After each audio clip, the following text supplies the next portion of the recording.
இந்த ஆளுக்கு ஒரு ஒரு வேலையை பார்க்கணும் அப்படிங்கிற மாதிரி வந்து எல்லாத்தையுமே வந்து சொல்கிறாங்க. எல்லாருமே வந்து வீட்டு வேலையெல்லாம் பார்த்ததுக்கப்புறம் வீடு வந்து இப்போ எவ்வளோ நீட்டாக இருக்குது அப்படிங்கிற மாதிரி வந்து சொல்கிறாங்க. இன்னொரு சைடு வந்து வேலை பார்க்குறதுல வந்து எல்லாருமே வந்து கொஞ்சம் கொஞ்சம் காசு கொடுக்கணும். அதில் வந்து நம்ம வீட்டுக்கு தேவையான பொருள்லாம் வாங்கணும் அப்படிங்கிற மாதிரி வந்து சொல்கிறாங்க. இன்னொரு சைடு வந்து நம்ம வானதியும் பாண்டியனும் போய் மெடிக்கல் ஷாப்புக்கு வந்து அட்வான்ஸ் எல்லாமே வந்து கொடுத்துட்றாங்க.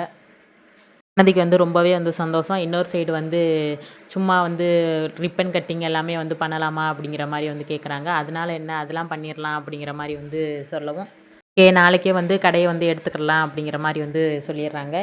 இது வந்து சேரன் வந்து கடைக்கு போய்கிட்டு இருக்கும்போது வந்து கார்த்திகா வந்து கோயிலுக்கு போகிறாங்க. என்னப்பா இந்த பக்கம் போகிற அப்படிங்கிற மாதிரி வந்து போக சொல்லவும், நான் வந்து கோயிலுக்கு போகிறேன் மாமா அப்படிங்கிற மாதிரி வந்து சொல்கிறாங்க. நானும் வரேன்ப்பா அப்படிங்கிற மாதிரி வந்து சொல்கிறாங்க. ஏன் ஒரு மாதிரியாவே இருக்க அப்படிங்கிற மாதிரி வந்து கேட்கவும், ஒன்றும் இல்லை அப்படிங்கிற மாதிரி சொல்லவும், பேச்செல்லாம் மாற்றாத அப்படிங்கிற மாதிரி வந்து சேரன் வந்து சொல்கிறாரு. அதெல்லாம் ஒன்றும் இல்லை அப்படிங்கிற மாதிரி வந்து சொல்லவும், சொல்லுப்பா அப்படிங்கிற மாதிரி வந்து சொல்லவும் உடனே வந்து அழுக ஆரம்பிச்சிடுறாங்க. வீட்டில் வந்து ரொம்பவே வந்து டார்ச்சர் பண்ணுறாங்க. அவரும் வந்து கத்தார் போனவர் இன்னும் வரவே இல்லை. கேட்டால் வந்து டிவோர்ஸ் கேட்குறாங்க. நீ வேணாம் அப்படிங்கிற மாதிரி வந்து சொல்கிறாங்க.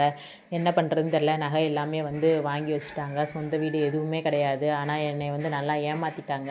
என் வாழ்க்கை இதுதான் போல் அப்படிங்கிற மாதிரி வந்து சொல்லவும் சேரன் வந்து ரொம்பவே வந்து அழுக ஆரம்பிச்சிடுறாரு.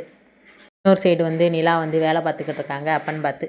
அப்பன் வந்து வெயில் வந்து அதிகமாக இருக்குது, நான் போய் ஐஸ் வாங்கிட்டு வந்துடுறேன் அப்படின்னு சொல்லிட்டு வெளியில் வந்து போகிறாங்க. அப்பன்னு பார்த்து சோழன் வந்து உங்கள் அண்ணி வீட்டுக்குள்ளே தான் இருக்காங்களோ அப்படிங்கிற மாதிரி வந்து கேட்கவும், அது தெரிஞ்சு தானே வேலையிலேருந்து வந்திருக்க அப்படிங்கிற மாதிரி வந்து சொல்கிறாங்க. அதெல்லாம் இல்லை, நான் சும்மா எதர்ச்சியாக தான் வந்தேன் அப்படிங்கிற மாதிரி வந்து சொல்லவும், சும்மா நடிக்காத எனக்கு தெரியும் அப்படிங்கிற மாதிரி வந்து சொல்கிறாரு.